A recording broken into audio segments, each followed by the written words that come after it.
Sunday, March 4th, 2018, Monaco 64, home of alternative economics and contrarian views.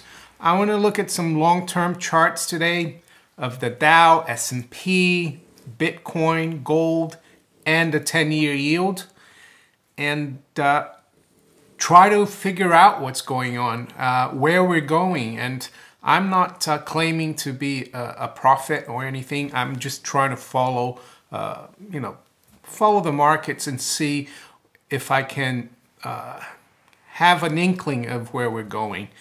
Personally, after looking at these charts this morning, I feel we could be entering a stagflationary environment. And what that is when you have a stagnant economy, you've got falling asset prices, and you have rising cost of living, or what people call inflation. And by falling asset prices, I mean falling stock prices, falling bond prices as well. And back in the 70s, we had that. And a lot of the economists back then, the good old Keynesians that were already around, they thought that was impossible, because they thought that if we had a stagnant economy, that we would have deflation of prices, deflation of the cost of living. But they didn't realize that under a fiat money system, when you print too much money, and confidence is lost in the currency, you get rising prices even in a stagnant economy. The other thing about a stagnant economy, you don't get as much production, so you don't get as many goods and services. And I think there's kind of the same debate today. A lot of people kind of forgotten that you can have a stagnant economy, rising yields, lower bond prices, and lower stock prices. A lot of people feel that if the stock markets keep going lower, as they have, this correction is for real, that we're going to see bond yields go down, and that the bond market will go back up, treasuries, and that everything, will be as we've seen in the last 10, 15 years. I'm not too sure about that, especially with the fundamental background of ever-rising deficits, debt, the fact that the central banks have printed so much money out of thin air and they've got nothing to show for. The other day I spoke about GDP and how really, if you strip out the budget deficit for the US and the UK especially, GDP has been shrinking the last 10 years, for the private economy. If it wasn't for the government, that number would be negative. And also for the fact that the deflator that they use to strip out the rising cost of living, or what they call the deflator, is, in my opinion, undervalued. So I think that's what we're going to get. I could be wrong, but let's look at the charts then. First of all, I'm going to look at some shorter term charts of the Dow, S&P, dollar index, Bitcoin, and then gold and the 10-year yield. I'm going to look at slightly longer term charts to see how this idea of stagflation, adds up. So the Dow was down quite a bit. Well, on Friday it was down 71 points. I know the S&P was up, but here's the chart of the Dow. I've done this Fibonacci retracement analysis here of the move we've had this year.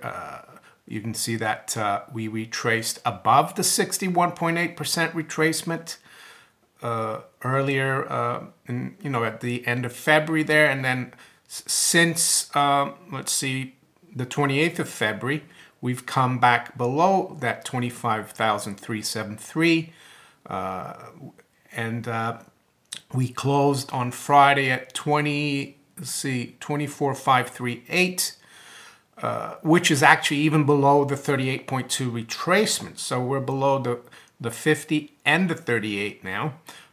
We did close just above the 100-day moving average, which is 24,446.92.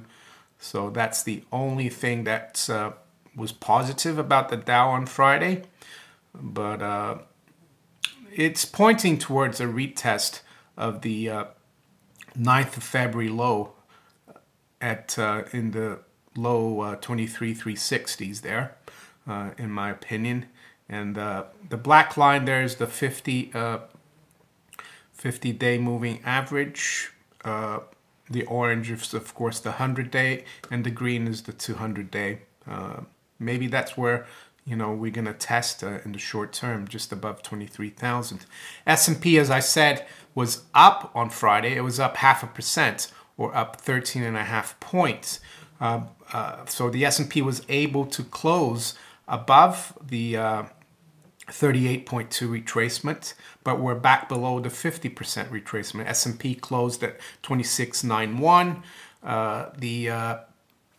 That retracement, the 38.2 is 2662, and it also closed above the 100-day moving average. So it's kind of like a slightly more positive than the Dow, technically, but we're still below the 50%, and we're still, you know, testing that 100-day moving average. So that's the short-term picture for the stock market. The dollar index.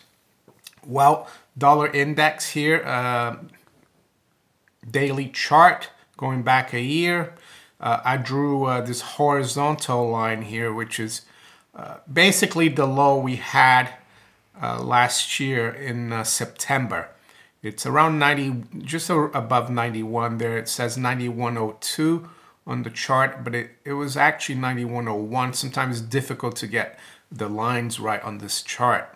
But as you can see now, we made new lows in the beginning of January, end of January, 26th of January. We made a new low there, and then we made another new low in the middle of February. Now we've rebounded, but we're finding pretty good resistance there at that horizontal line, which is an old important low of 91.01.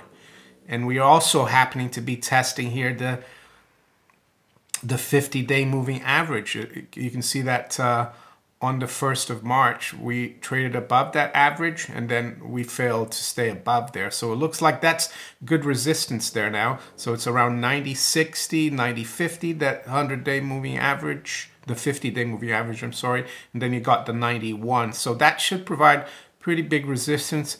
It looks to me that the trend is still down for the dollar index as well. What about Bitcoin? It's been, you know, we have rebounded quite a bit, of course, from the low earlier in February, just above 6,000 or thereabouts, or just under 6,000. We're now, you know, back above 11,000. But you can see here on this daily chart, there's a very good, this trend line coming from the all-time high and the rebound we had in the beginning of the year. And it's pretty much around the 100-day moving average now, and it's providing quite a big resistance. So I would say that Bitcoin needs to get definitely back above 12,500 if it's gonna get some more momentum. At the moment, it's finding quite big resistance here between 11,500 and 12,000, I would say. Longer term, the weekly chart, pretty much kind of the same picture, and that trend line comes in just around 12,000 for the coming week. I guess it gets a little lower, so that's an interesting chart to keep an eye on as well. And it is that trend line is descending, so the further we go into time, the lower the price goes. So we could see a breakout if we get back above 11.5 or 12,000 in Bitcoin.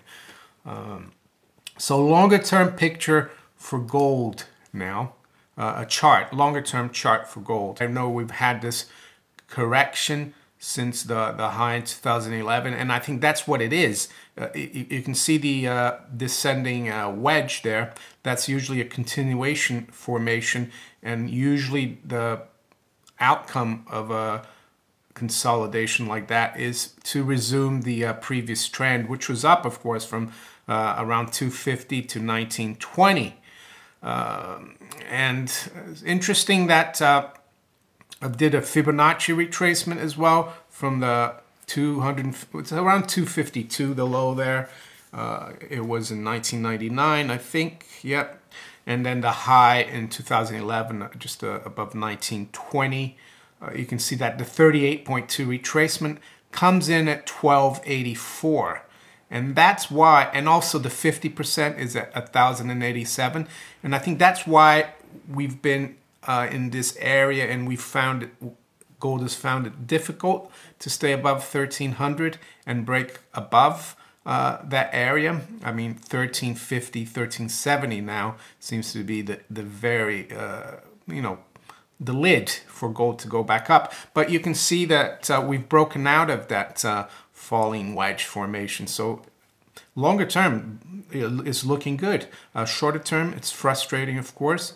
The 100-day moving average there is still above the 100-month moving average. This is a monthly chart, still above the 50-month moving average, and it comes in right around 1347. So that's why we've seen really good resistance there at 1350. But you can see there that we've held the 50-month moving average there. When was it? In December, we got down just to that level there. It was around 1236 the last time we had a big leg down in gold. It touched that 50-month moving average. So looking good in my opinion. When it will break up and accelerate higher, difficult to say, but I think we're getting closer and closer as time goes by. So that's gold. And now the 10-year yield, and why I think we might be, you know, facing a, how can I say, stagflationary 1970 scenario. You can see the that's a monthly chart in the 10-year yield. We've got like a clear double bottom. There's a low in July 2012. Just I think it was around 1.38%. Then we had a low in July 2016, and the low was just around 1.33, but it's as good as a double bottom there. And the midpoint, of course, is going to be the high in the beginning of 2014, which is just around 3.04%. And that's a level a lot of other people are looking at, that I've seen reading some articles recently. And the 3.63% level that I've been talking about, that's that double top you have there, the end of 2016, beginning of 2017. And that's why it was such an important level earlier this year when we broke above that level. Recently, the high has been 295. You can see there. That was in February. For March, you know, the month is quite young. The low has been around 280, and we closed at 287 on Friday, and actually yields went up about 6 basis points on Friday. So to me, that chart, if I was just looking at it technically and didn't know what it was, didn't have all the baggage, you know, 10-year yield, you know, deflation, all that, stock market, I'd say that's a really nice double bottom, and that if we break through that 304, you know, we could go, you know, if you do the calculation here, back of the envelope, let's say 1.5 to 3%, that's 150. You add another, you know, 15 basis points at 165. Then you add that to 3, that's 4.65% yield. As an objective, we could see, I'm not saying it's going to happen overnight. It could happen over the next 6 months to a year. So those for me are, yeah, that for me, that chart there, the 10-year yield chart, is the most important one to keep an eye on, because if we do, whatever will happen there will affect the whole economy. It will affect mortgage rates. It will affect refinancing. It will affect the U.S. government borrowing, everything. So stagflation or deflation? I tend to favor stagflation. we'll see what happens. Either way, I think it's good to have gold and silver. Cryptocurrencies are a good speculative bet as well. I don't think they're going away in the technology. So if you enjoyed this video, please like, share it, subscribe to my channel if you haven't yet. You can also follow me on steemit.com and on Twitter, and I'll talk to you later. Bye.